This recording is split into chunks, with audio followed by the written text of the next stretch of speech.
we were wrong. Is that possible? Yes. No. Well, Frank and Angie coming at you from Retire Earlier and Better at Home or Abroad. However way you like it. And what were we wrong about? We were wrong about... Ooh, what do we got going on here, Angelo? Nothing. What are you making over here? It smells like Mexican food today. Oh, it looks like your rice is done. I think Angelo's making burritos or enchiladas.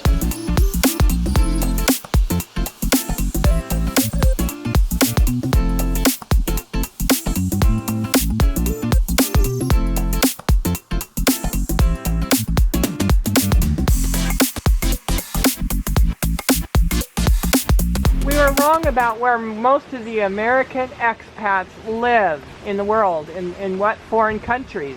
We said all these Latin American countries, they're really popular with Americans, but and of course Mexico, we weren't wrong about it. It's still number one. So that view was, I think it was a moment in time where we were only looking at maybe the latest time frame. However, when you dig deeper into the time frame and go further back, actually the most Americans abroad are way beyond Latin America. They're they're what, Europe, Canada? Well, number one is Mexico. Mexico is number one. Just because it's the backyard, it's right there, it's always been close. And really, Americans haven't really had to go anywhere else. Right. Because once you get to Mexico, it's so easy for them to just it's close go by. there. It was always super easy to go. You didn't even need a passport back in the day, and which is a significant change. Yeah. Because we did it, you know. We did it. We went to Mexico without passports back then, and once you've been to Mexico, I mean, it was a great place to go. You know, Mexico was different then. You know, 3 decades ago, it was not exactly what it is today. So even though to a certain degree they still had things going on, things have definitely gotten out of hand. And so it was Mexico, and then Europe. Number two is the EU. Yeah. Europe, yeah, and then Canada. And then Philippines, amazingly enough, a lot of military service personnel that like to go back because they've been there in the past. And then the other one is Israel. Israel. Can you believe it? That kind of surprised me. Huh. Okay.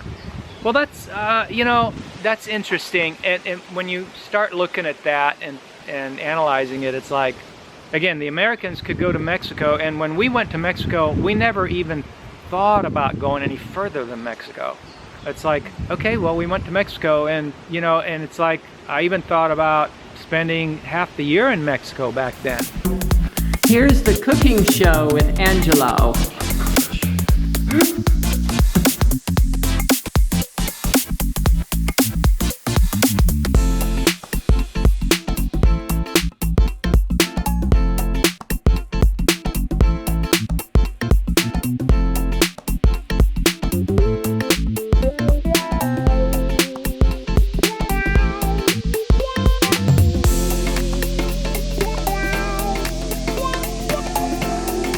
No, the thing about the statistics is they only give you one picture.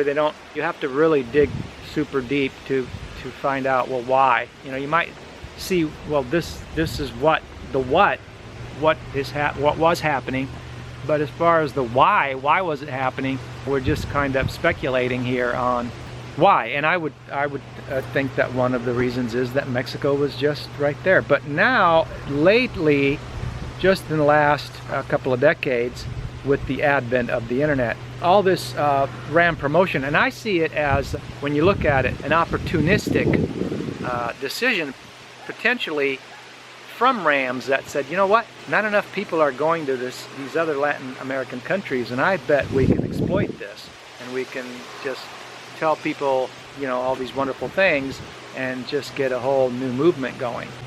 You know, and actually, I first even learned about Latin America through John Howell's books. He wrote some books in the 80s, Choose Costa Rica, Choose Argentina, and that was the first that you saw about these other places in writing at all, and that was before the internet. So yeah, it's a relatively new phenomenon, this appearance, and I do think it is an appearance, because in numbers, right, we're still saying, the statistics are saying that the numbers are actually higher in these other countries of North America. Yeah. You know, in Europe, Canada. And even in the top 10 was South Korea, and I think it's because they go there to teach English. Yeah, so numbers wise, the North Americans are actually not in Latin America. There's certain people, because you don't see that many videos on YouTube about South Korea.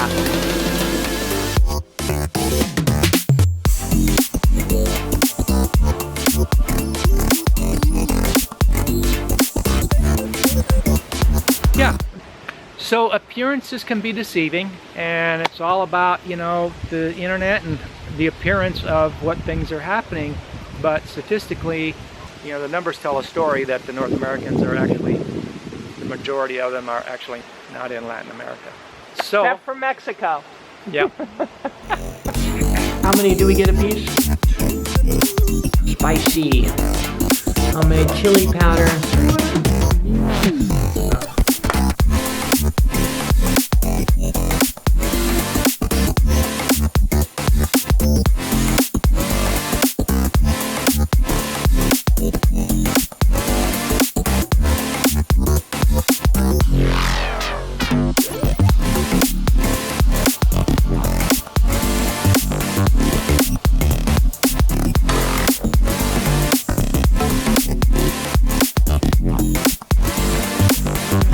Well, I mean, it's like, here's something to think about. Weren't like these places there already before you could get on the internet and see all these people talking about them? They were already there, right? Yeah. And they were there decades ago, and they were there hundreds of years ago, so they've always been there. I remember years ago, I ran into an old high school friend, and you know, we did some catching up, and he told me that he had been to Europe. He wanted to find a place better than America. He just wanted to know, you know, it's not that he wanted to, like, he had a reason to leave America. It's more of a, well, let's just see what else is available kind of thing, you know. I don't want to stay here if there's a better place, that kind of thing. So my friend tells me that he had been abroad. He had been to Europe, of all places. Back then, we didn't have all this fountain of information and knowledge as we have today, and it was interesting to me at that time, and it's interesting to me at this time because of the work we do on our channel to recollect this conversation that he said. And he got the impression that, first off, the US was cheaper, that Europe was more expensive, and I could see where that would be, where he would get that impression.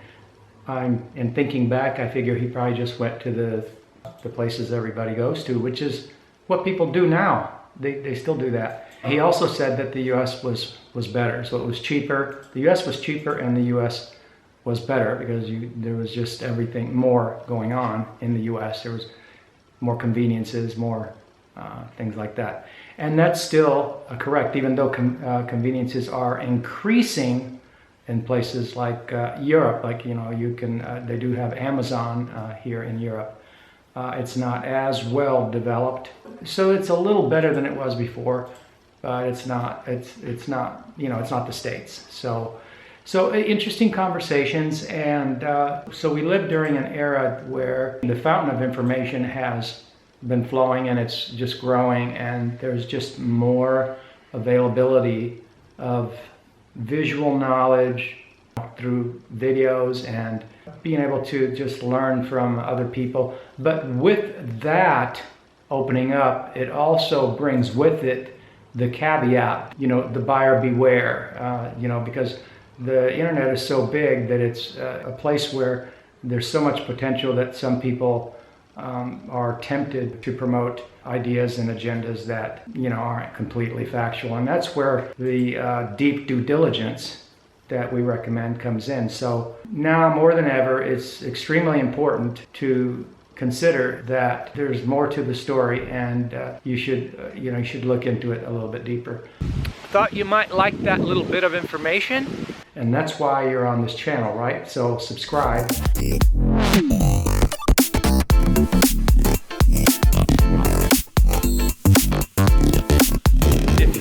video, give us a thumbs up. 1.5. Leave some comments. Let's talk about this.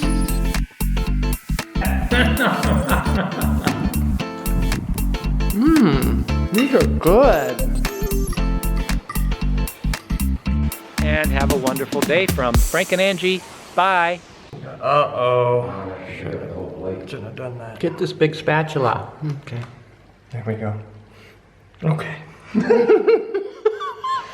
That's an ugly looking enchilada.